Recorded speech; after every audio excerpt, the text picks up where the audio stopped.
Merci de choisir Radio Guinée pour vous informer, mesdames et messieurs. Voici les titres de RTG Midi. Peut-être un dénouement de la crise consécutive à la grève des enseignants. Le chef de l'État doit recevoir ce mercredi à 15h les syndicats et les équipes de négociation des deux parties au palais de Sékou-Touréa. La Guinée entend bien se débarrasser de la trypanosomiase humaine africaine ou maladie du sommeil. Le programme national de lutte contre cette maladie explore une nouvelle approche. Il s'agit de l'utilisation d'écrans bleus pour piéger les mouches tsetse.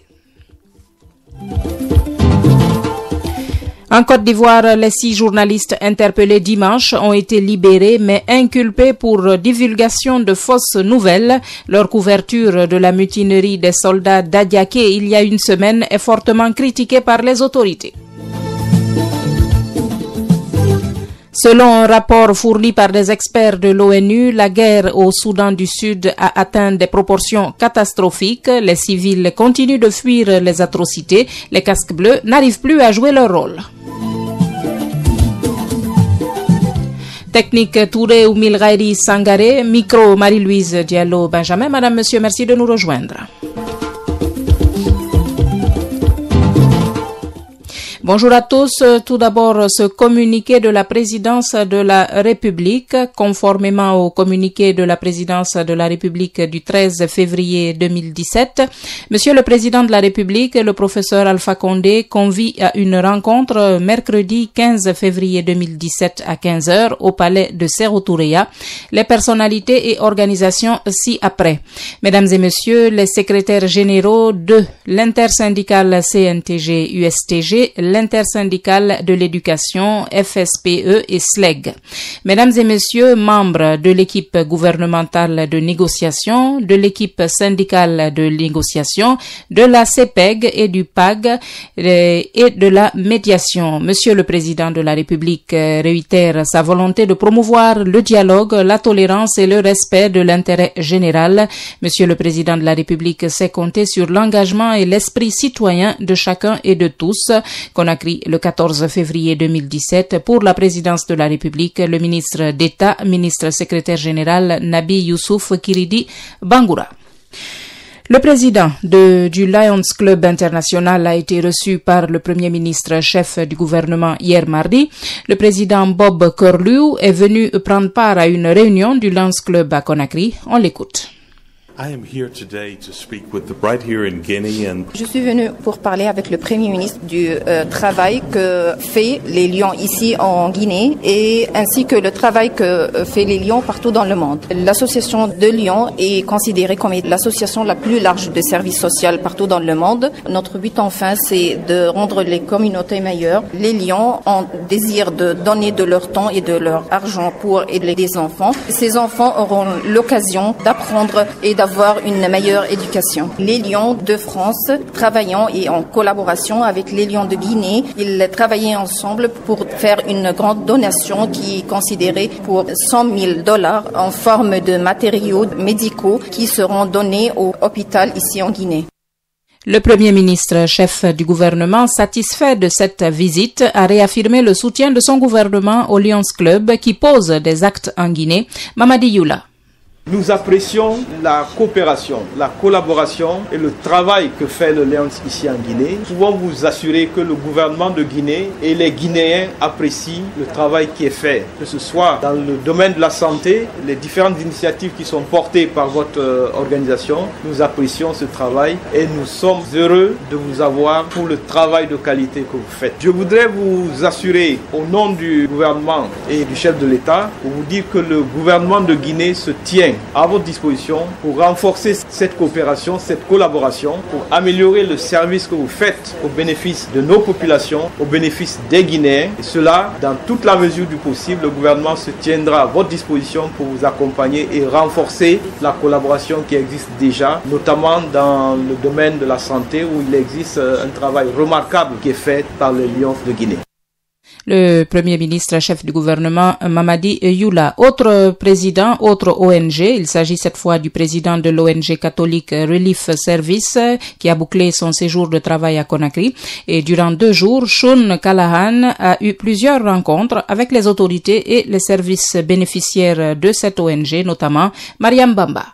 Après le ministère de la Santé, la pharmacie centrale de Guinée, le président de l'ONG catholique Relief Service a eu des entrevues avec le directeur du centre de santé Saint-Gabriel et la directrice régionale de la santé de la ville de Conakry. À la DSVCO, l'entretien a été axé sur la gestion de l'épidémie à virus Ebola dans la zone spéciale de Conakry où elle a également sévi. Pour Dr Tatagaku, le succès de la riposte contre Ebola est dû au bon fonctionnement du partenariat public-privé, excepté le secteur informel. À cela s'ajoute la motivation du personnel de santé, même si les cas de décès en leur sein ne rassuraient pas la population et constituaient un obstacle, sans oublier la gestion des corps qui transgressaient les coutumes. La directrice régionale de la santé de la ville de Conakry a estimé que la victoire contre la maladie Ebola est le résultat des efforts conjugués du gouvernement guinéen et de ses partenaires comme CRS. CRS a doté les structures sanitaires de moyens de protection et a formé le personnel à la gestion de l'épidémie Ebola ainsi qu'à la collecte,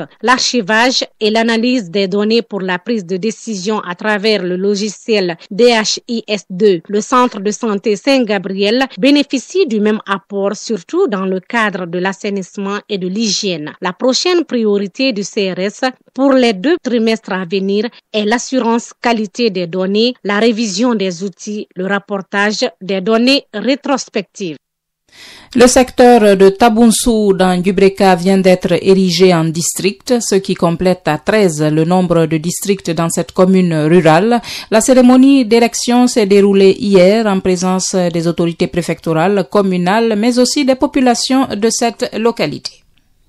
Vous écoutez Radio Guinée, la suite de notre journal.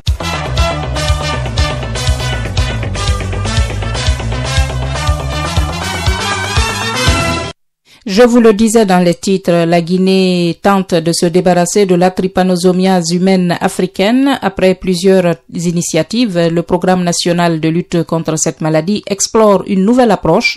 Il s'agit de l'installation des écrans bleus dans les mangroves et des experts étaient hier sur le terrain pour mesurer l'efficacité de ces écrans dans la lutte contre les mouches tsetse responsables de la trypanosomiase ou maladie du sommeil. Ali Moussoiré. Malgré les efforts fournis dans la lutte contre la trypanosomiase humaine africaine, la Guinée n'est pas encore parvenue à baisser le nombre de personnes infectées. C'est pourquoi le programme national de lutte contre la trypanosomiase humaine africaine utilise une nouvelle approche, celle d'installer des écrans bleus dans la mangrove. Moïse Kabadouno est entomologiste. Cet écran bleu fonctionne selon un principe. Il y a 2 couleurs. Il y a la couleur bleue et la couleur noire. La couleur bleue sert d'attractif. Cette couleur qui attire les mouches à partir de la réfraction lumineuse. Que cette couleur attire, la mouche vient se poser là. Et donc quand elle va se poser dessus, alors que pour cet écran, il est imprégné d'insecticides qu'on appelle pyrétrinoïdes. Et elle a pris déjà sa dose d'insecticides. Elle peut mourir dans les 10 minutes qui suivent. Les citoyens des localités touchées par la maladie de sommeil saluent l'initiative du programme national de lutte contre la trypanosomiase humaine africaine. Ce qui concerne sur l'écran bleu, communément appelé par nos habitants ici, Gantani, et depuis l'installation de ces écrans, ça a beaucoup changé. Parce qu'avant, nos parents mouraient de la maladie. Mais maintenant, depuis l'installation de ces écrans, il n'y a pas eu maintenant de cas de perte en vie humaine ici. Donc même nos collègues qui sortent sur la mer nous disent souvent que vraiment la moustique qui piquait des gens, qui ne les prennent plus. Le drapeau bleu là, ça s'est diminué un peu maintenant. C'est très bien, on apprécie très bien. En plus de l'installation de ces écrans bleus dans la mangrove, le programme national de lutte contre la trypanosomiase humaine africaine a lancé cette année le projet Trypano qui vise à éliminer la maladie en Guinée d'ici à 2020. Près de 3500 détenus vivent actuellement dans les différentes prisons de Guinée. Ces prisonniers vivent dans les conditions difficiles. C'est pour inverser la tendance qu'une étude est actuellement réalisée. Objectif, définir une stratégie de réinsertion socio-professionnelle des détenus. Almamika Lakonde nous en dit plus. Almamika Lakonte, pardon. Le programme d'appui à la réforme du secteur de la justice, financé par le 10e Fonds européen de développement à hauteur de 20 millions d'euros, est entré dans sa phase d'exécution. La première étape a été la réalisation d'une étude visant à définir une stratégie de réinsertion socio-professionnelle des détenus dans les prisons en Guinée. Le chef de mission qui a conduit la réalisation des études dresse un bilan peu reluisant de l'administration pénitentiaire guinéenne. Omba Dieudonné. Il faut améliorer complètement l'environnement de la détention qui ne permet pas pour la plupart des prisons d'exercer même des activités de réinsertion. C'est des activités qui ont des spécificités. Ça doit s'exercer dans un milieu sécurisé. Or, dans beaucoup de prisons qu'on a visitées, il n'y a pas déjà d'espace et puis il n'y a pas un endroit où on peut mener ces activités sans risque. C'est un gros défi. Le nombre de ces prisonniers, l'ensemble, aujourd'hui, on est à près de 3250. Les femmes, c'est 3%, les mineurs, c'est 6%.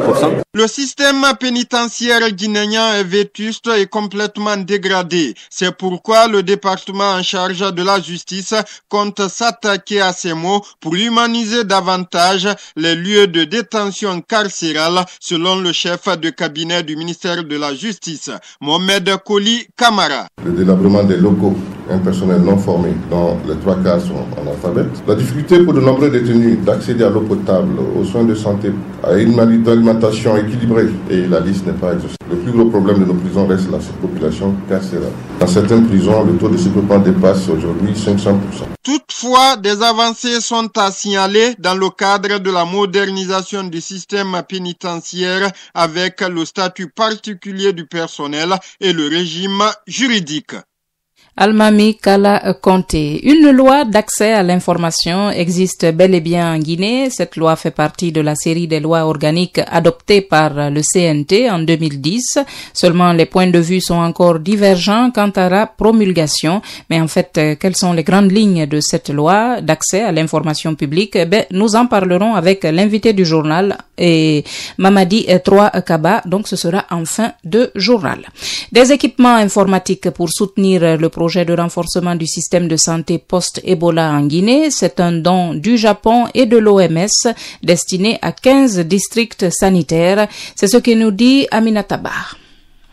Il s'agit d'ordinateurs bureautiques et portables destinés aux 15 districts sanitaires les plus touchés par l'épidémie d'Ebola en Basse-Guinée, en Haute-Guinée et en Guinée forestière. 543 867 000 francs guinéens, soit 58 200 $, c'est le coût global de ces matériels informatiques. L'ambassadeur du Japon en Guinée revient sur le but visé à travers ce geste. Izanobu Hazama. Ce qui a été révélé, c'est l'amélioration du système de la santé publique. Pour assurer la résilience, le Japon, lors de la demande de la part de l'OMS, a décidé rapidement ce projet qui aménage une quinzaine de districts sanitaires en Guinée. Les autorités de la santé ont salué ce geste. Elles soutiennent que ces matériels faciliteront les opérationnalisations de ces districts sanitaires dans le cadre de la relance du système sanitaire guinéen. Mbalou Diakhabi, conseillère chargée de mission au ministère de la Santé. Ces équipements entrent dans le renforcement des capacités dans le cadre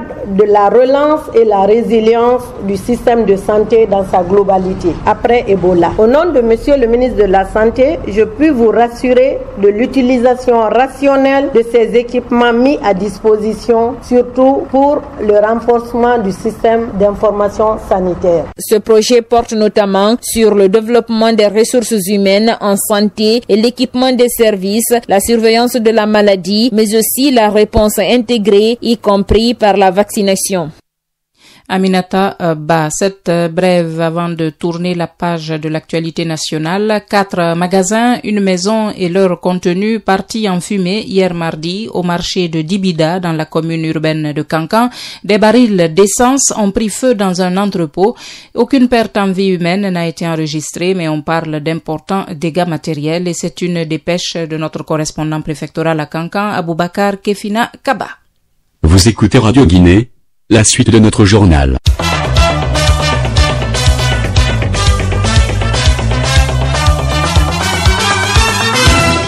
En Côte d'Ivoire, 6 journalistes inculpés pour divulgation de fausses nouvelles et incitation des soldats à la révolte ont été libérés hier. La justice ivoirienne leur reproche d'avoir écrit qu'un accord financier avait été signé entre le gouvernement et les forces spéciales suite à la mutinerie survenue la semaine dernière à Adiaké. La guerre au Soudan du Sud a atteint des proportions catastrophiques selon un rapport de l'ONU publié hier. Le secrétaire général de l'organisation affirme que les civils continuent de fuir les villes et les villages et le risque d'atrocités de masse est réel. Il souligne également que la situation sécuritaire se détériore au jour le jour.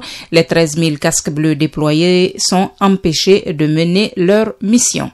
Contrairement à l'ancien président Yahya Jammeh, Adama Barrow confirme son intention de rester au sein de la Cour pénale internationale. Cette annonce a été faite par le ministre gambien des Affaires étrangères et après qu'une lettre a été adressée au secrétaire général de l'ONU. Selon le président Barrow, il s'agit d'une volonté de travailler davantage avec la communauté internationale. Les experts de 13 pays sont réunis au Zimbabwe pour échanger autour des chenilles légionnaires. Elles sont responsables de la destruction des cultures, surtout en Afrique australe. Ces experts ont 3 jours pour définir des plans d'action pouvant contrer leur propagation.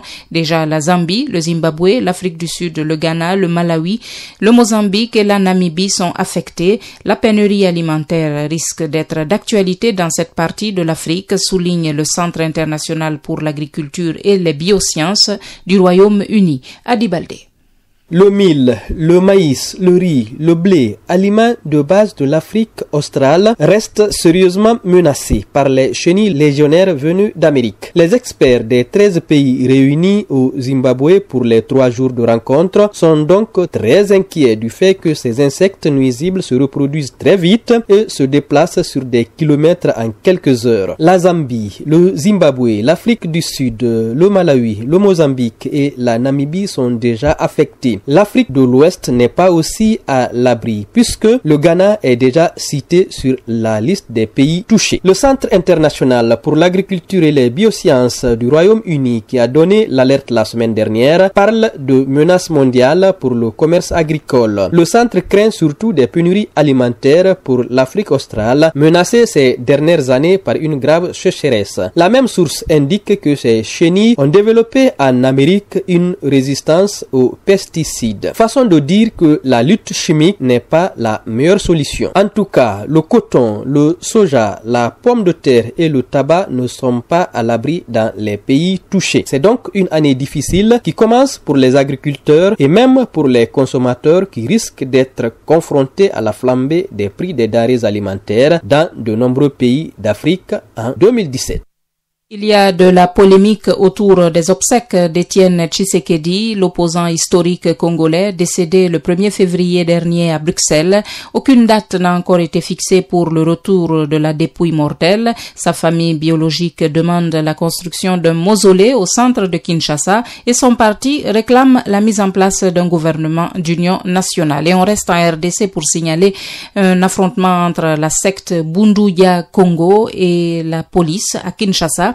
Les affrontements ont eu lieu hier et se sont soldés par la mort de 4 personnes et une trentaine de blessés. À l'origine, le refus de perquisitionner dans le cadre d'une information judiciaire. Les Kinois se réveillent donc ce mercredi sous un calme précaire. Le premier ministre israélien est aux États-Unis. Benjamin Netanyahou a été reçu ce mercredi à la Maison-Blanche par le président américain Donald Trump. Les 2 personnalités ont échangé sur le renforcement des liens et les relations. Par ailleurs, notons que les autorités palestiniennes affirment que la position de la nouvelle administration américaine sur la solution à 2 États pour résoudre le conflit avec Israël n'a aucun sens. 2 réunions sont prévues par Genève et Astana pour faire taire les armes en Syrie. La première réunion commence demain à Astana, au Kazakhstan, et la prochaine se tiendra le 23 février à Genève en Suisse, sous les auspices de de l'ONU. Ces discussions permettront de rapprocher le régime syrien et les rebelles. Selon le ministère kazakh des Affaires étrangères, les représentants des deux bords sont tous conviés à la discussion d'Astana. L'accord de libre-échange entre l'Union européenne et le Canada est soumis au vote du Parlement européen ce mercredi. Cet accord est présenté par les dirigeants européens comme modèle. Il a été signé en octobre 2016. Le texte supprime l'écrasante majorité des droits de douane entre l'Union européenne et le Canada. La rubrique invité du journal à présent, on reçoit Mamadi Troakaba, un de nos consultants sur les questions juridiques, et avec lui, on parle de la loi organique portant droit d'accès à l'information publique, une loi adoptée par le CNT en 2010. Mamadi Troakaba répond aux questions de Amara Kamara. Monsieur Mamadi Troakaba, bonsoir. Bonsoir, Monsieur Kamara. Comment vous pouvez résumer la loi portant accès à l'information publique? C'est une loi qui a été adoptée et votée par le CNT. Mais je voudrais tout d'abord rappeler qu'il s'agit d'une loi organique. Et donc, cette loi organique est composée de 7 chapitres et de 28 articles. C'est donc dire que c'est une loi qui parle de tout ce qui a trait à un droit d'accès à l'information publique et une façon de donner plus de droits aux citoyens quant à la possibilité pour eux d'accéder encore une fois aux informations publiques. Oui, mais quand une loi est adoptée par l'Assemblée, il faut qu'elle soit promulguée pour qu'elle soit exécutoire. Est-ce que c'est le cas pour cette loi? Effectivement, c'est une loi qui a été promulguée. Vous faites bien de le rappeler. L'Assemblée nationale est l'institution de la République qui a la charge de voter des lois. Mais pour que ces lois soient exécutoires, autrement dit, pour qu'elle ait le caractère de la loi, c'est-à-dire le caractère contraignant, le caractère général, le caractère permanent, pour que ces caractères-là soient donc effectifs, il faudrait que la loi soit promulguée par le président de la République. Et c'est donc tout le paradoxe qui entoure cette loi organique. Malheureusement, les citoyens qui sont les bénéficiaires de cette loi ne sont encore pas bien informés et donc ne se sont pas appropriés encore du contenu de cette loi. Et c'est ce que la coalition des associations de presse entend faire maintenant? Exactement. C'est parce que nous nous sommes rendus compte que c'est une loi qui donne un droit d'accès aux informations publiques aux citoyens, mais malheureusement elle n'est pas vulgarisée. Et encore une fois, pour que les citoyens jouissent pleinement des droits que les lois les accordent, il faudrait d'abord qu'ils soient informés du contenu de ces lois-là. C'est cette vocation que nous nous sommes donnés en tant que synergie pour informer les citoyens de façon générale, mais particulièrement les hommes de médias. Alors, accéder à l'information, c'est vague. Qu'est-ce qu'elle dit concrètement? Est-ce que c'est toutes les informations qui sont accessibles au grand public? Une question assez pertinente. C'est vrai, c'est une loi qui donne droit d'accès à l'information publique, mais la même loi a listé une certaine catégorie d'informations à laquelle les citoyens ne peuvent pas accéder. C'est le cas, par exemple, des informations qui sont déjà mises à la disposition du public par voie d'affichage ou de communiqué de presse. C'est aussi le cas des informations concernant des institutions qui s'occupent des affaires de sécurité de l'État ou de celles détenues par elles. C'est aussi des informations relatives aux procédures pendantes devant les juridictions. Et c'est naturellement aussi des informations susceptibles de mettre en danger la vie, la santé ou la sécurité des personnes ou de leurs biens. Donc, quand vous lisez la loi, vous trouverez un ensemble d'informations auxquelles les citoyens ne peuvent pas accéder. Hormis ces informations qui sont indiquées, les citoyens ont un droit d'accès à toutes les autres informations. Au cas où un citoyen demanderait une information à un détenteur de puissance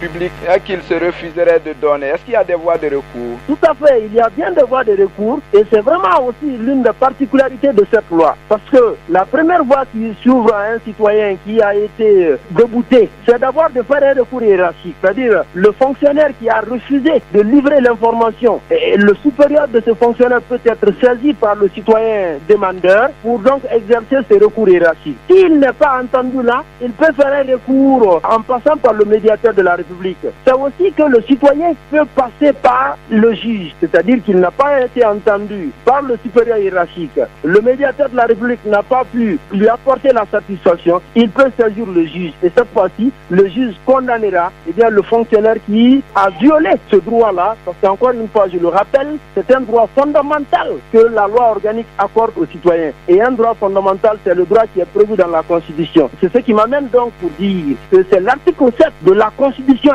qui accorde ce droit-là aux citoyens. Et tout ce qui est dit dans cette loi organique n'est que la mise en œuvre de l'article 7. Donc, encore une fois, les citoyens ont toute une panoplie de voies de recours en leur possession au cas où une puissance publique, comme vous le disiez tout à l'heure, refuserait de se soumettre à l'obligation de respecter cette loi organique. Merci bien, M. Mamadi Trouakaba. À moi de vous remercier. Voilà, mesdames et messieurs, ainsi s'achève cette édition. On rappelle les titres. Peut-être un dénouement de la crise consécutive à la grève des enseignants. Le chef de l'État doit recevoir ce mercredi à 15h les syndicats et les équipes de négociation des deux parties au palais de Sékou-Touré. La Guinée entend bien se débarrasser de la trypanosomiase humaine africaine ou maladie du sommeil. Le programme national de lutte contre cette maladie explore une nouvelle approche. Il s'agit de l'utilisation d'écrans bleus pour piéger les mouches tsetse. En Côte d'Ivoire, les 6 journalistes interpellés dimanche ont été libérés mais inculpés pour divulgation de fausses nouvelles. Leur couverture de la mutinerie des soldats d'Adiaké il y a une semaine est fortement critiquée par les autorités. Selon un rapport fourni par des experts de l'ONU, la guerre au Sud-Soudan a atteint des proportions catastrophiques. Les civils continuent de fuir les atrocités et les casques bleus n'arrivent plus à jouer leur rôle. C'est la fin de cette édition. Elle a été conduite à la technique par Touré Oumil Ghairi Sangaré, réalisée par El Hadj Mamadou Bassouma Tessema, assisté de Aboubakar Oulare. Coordination générale Amara Kamara, Minatagbe Sangaré, Ibrahima Zaka Touré et ici au micro Marie-Louise Diallo Benjamin. Madame, Monsieur, continuez à prendre soin de vous.